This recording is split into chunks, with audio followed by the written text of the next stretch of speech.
Halo teman-teman, salam sejahtera bagi kita semua. Berhubung di sini masih pagi, selamat pagi. Perkenalkan, nama saya Alvin Christian Emmanuel Dawa, biasa dipanggil Alvin. Saya seorang mahasiswa Universitas Merdeka Malang, Fakultas Fisip, dan prodi saya di Administrasi Publik. Di video kali ini, saya akan mewawancarai dosen dan kakak tingkat saya mengenai motivasi mereka untuk kedepannya di semester 3 dan memotivasi saya apa itu MSIB bagi saya dan lain-lain. Baik, itulah perkenalan singkat dari diri saya, dan saya akan pergi ke kampus saya. Ikuti saya selanjutnya. Yuk. Baik teman-teman, saya di sini akan pergi ke kampus dengan teman saya yang kebetulan ingin mewawancarai dosen dan kakak tingkat saya terkait hal yang sama. Baik, terima kasih.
Baik teman-teman, saya di sini sudah sampai di depan gedung Rektorat Universitas Merdeka Malang. Dan seperti yang saya katakan di video awal tadi, saya akan mewawancarai dosen serta kakak tingkat saya untuk memotivasi saya terkait MSIB. Apa itu MSIB? MSIB adalah magang dan studi independen bersertifikat, yaitu program yang diselenggarakan oleh Kementerian Pendidikan di Indonesia. Program ini bertujuan untuk memberikan mahasiswa kesempatan memperoleh pengalaman kerja praktis di dunia kerja. Oleh karena itu, saya ingin menanyakan kepada mereka yang akan saya wawancarai terkait motivasi untuk saya ke depannya di semester selanjutnya itu bagaimana, dan cara belajar dengan baik itu seperti apa.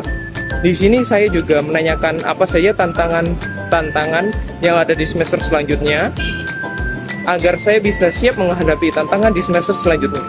Baik, langsung saja saya akan pergi ke dosen dan kakak tingkat saya untuk saya wawancarai. Terima kasih.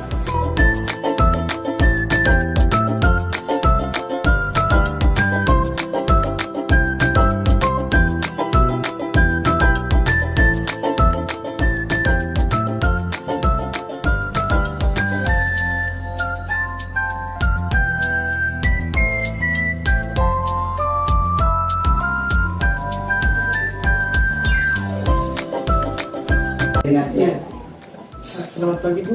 Ya, selamat pagi. Sebelumnya bisa minta waktunya? Boleh. Untuk dulu Bu, di sini kami ingin meminta motivasi dan tips untuk kami supaya semester ke depannya lebih baik lagi.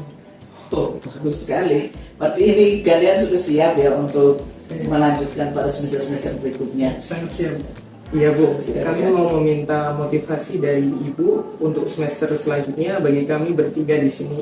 Oh, begitu. Kalau terkait motivasi begini, mungkin yang paling baik menurut saya untuk kalian, yang pertama coba kalian mengevaluasi, merefleksi hasil capaian belajar kalian, akademik kalian selama semester 1. Kemudian nanti lihat semester 2 ini, lihat hasilnya, ada perkembangan atau tidak, progresnya seperti apa dalam bidang akademik ya. Kemudian jangan hanya melihat hasilnya pada nilai IPK ya. Misalnya IPK semester yang lalu, semester 1 berapa, kemudian ada penambahan atau pengurangan ya pada semester 2 ini. Tapi juga kamu harus mengevaluasi atau merefleksi prosesnya.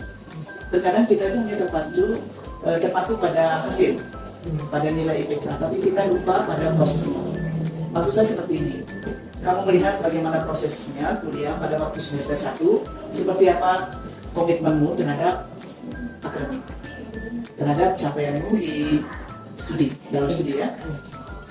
Jadi mulai dari kehadiran seperti apa ya, partisipasi dalam kelas, lalu dibuktikan juga dengan nilai pengakuan dari teman pada waktu diskusi dievaluasi pada semester 1. Lalu pada semester 2 seperti apa? Apakah ada progres maju ke depan, lebih berkembang, lebih meningkat, ataukah malah mundur? Kalau misalnya pada semester 1 tidak hadirnya 4, lalu pada semester 2 tidak hadirnya 6, berarti kan mundur atau maju itu? Mundur kan? Nah itu. Nah sebaliknya kalau pada semester 1 tidak hadirnya 4, tapi pada semester 2 tidak hadirnya cuma 1, bahkan tidak ada. Maju atau mundur? Maju, berarti kan meningkat. Nah ini proses. Lalu keaktifabilitas kalau semula pada semester 1 dia, semester 2 lebih aktif, berarti ada itu dicatat. Nah sehingga yang menurut saya mulai dari mengenal diri. Jadi MA itu penting. Siapa saya, untuk apa saya ada di sini, sehingga orientasi kehadiran kita di kampus itu. Kalau untuk kuliah berarti kita fokus pada kuliah. Kemudian yang berikut setelah melalui tadi evaluasi perkembangan belajar, tidak hanya hasil tapi juga proses ya. Yang kedua penting sekali untuk belajar dari berbagai sumber. Kalau sekarang ini kan tersedia di banyak sumber, baik di internet, kemudian kita bisa belajar itu online, mendengar dari berita, banyak media sekarang ini. Coba lebih membuka diri untuk belajar dari berbagai sumber, termasuk juga jangan lupa diskusi dengan teman. Nah untuk itu penting sekali kalau kita belajar di dalam kelas, kita hanya belajar satu arah. Dengan belajar dari berbagai sumber, kita menjadi multi sumber, belajar dari multi sumber. Dan jangan lupa yang terakhir adalah belajar dengan mengalami. Nah, belajar dengan mengalami itu adalah terlibat untuk hidup bersama orang lain. Nah, terlibat hidup bersama orang lain ini salah satu badannya adalah organisasi. Baik organisasi intrakampus maupun organisasi ekstra kampus. Jadi ekstra kampus ini bisa organisasi mahasiswa ekstra, ya mahasiswa, apakah GMKI, PMII, HMI, kemudian ada GMKI, ada GMNI, macam-macam.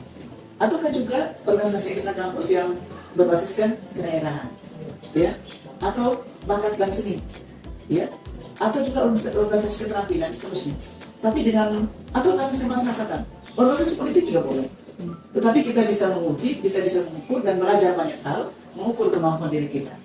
Dan itu yang sangat penting. Apalagi kamu, saya lihat baik Alvin, kemudian Sandy, kemudian Budi ya? Berto. Iya, Berto. Budi kan? Iya, Berto Budi Brandon ya. Mantap. Untuk itu terima kasih Bu sudah memasukkan saran pendapat, Sudah memberikan saran dan pendapat untuk kami. Kiranya kami akan mengikuti dan melakukan apa yang dikatakan Ibu tadi, sehingga kami kedepannya bisa lebih baik lagi. Oke, saya berharap dan saya juga berdoa dan kalian bisa jauh lebih baik dari kami. Terima kasih. Sekian Ibu. Saya terima kasih Bu. Ya, selamat siang. Bisa suka tidak ya? Nanti kita hasil yang lain dengan Baik, setelah dari wawancara dosen, selanjutnya kami akan mewawancarai kakak tingkat terkait MSB tersebut. Terima kasih. Tunggu video kami selanjutnya. Di sini kami diskusi mengenai motivasi atau pendapat dari kakak terkait kegiatan MSB itu seperti apa? Benar sekali Kak, kami ingin meminta motivasi kakak untuk kami terkait MSB itu seperti apa dan keuntungan apa saja dari kegiatan MSB tersebut itu. Oh, MSB itu sepengetahuan saya itu kan kayak program di mana yang diadakan pusat, maksudnya dari kampus sama yang pemerintah pusat itu kayak memberikan apa itu program kayak kesempatan kerja bagi para mahasiswa. Ya. Menurut saya sih mengenai program itu sangat bagus bagi mahasiswa karena dari kesempatan itu kita sebagai mahasiswa bisa dipersiapkan dalam bidang pekerjaan itu di masa depan. Dan yang kedua, dari poin dari positif program tersebut itu kan bagi mahasiswa yang terterima kan akan mendapat akumulasi SKS sepengetahuan saya. Jadi kita ikut 1 semester, jadi nilai SKS kita itu dijamin bagus. Terus untuk Mungkin ada tips dan trik untuk tips dan triknya Menurut saya itu kalau NSIP itu diperuntukkan difokuskan untuk anak-anak semester 3 atas ya. Karena setahu saya itu program NSIP itu ada ketentuan di mana nilai yang disaring itu semester 3 sama 4 kalau nggak salah. Dan itu harus minimalnya itu 3,5. Jadi untuk teman-teman semua di sini, saran saya dan tipsnya itu kalau bisa dari semester 1 sampai semester berikutnya itu harus stabil nilai terus. Ini di atas 3,5 terus. Supaya memenuhi persyaratan tadi. Sama yang kedua, tipsnya itu ya berdoa aja lah. Karena kan namanya seleksi yang diadain nasional tuh kan untung-untungan kita bisa masuk. Dan terakhir paling kata-kata buat tadi. Untuk semuanya ya. Saya ya kalian harus tetap semangat, tetap harus berdoa dan harus konsisten dalam semua hal. Karena itu kunci dimana kalian dimanapun, gak cuma LSIP, semuanya itu kalian bisa terima dengan baik. Dan Terima kasih atas motivasinya. ya sama-sama. Sekian dari Bapak. Kita bertiga. Terima kasih Kak. Selamat siang. Ya. Baik teman-teman, itu saja wawancara singkat dari saya terhadap dosen dan kakak tingkat saya di sini. Semoga apa yang telah dibagikan mereka untuk saya hari ini dapat menjadi motivasi dan panduan bagi saya untuk meraih kesuksesan di semester-semester mendatang. Sekian, terima kasih.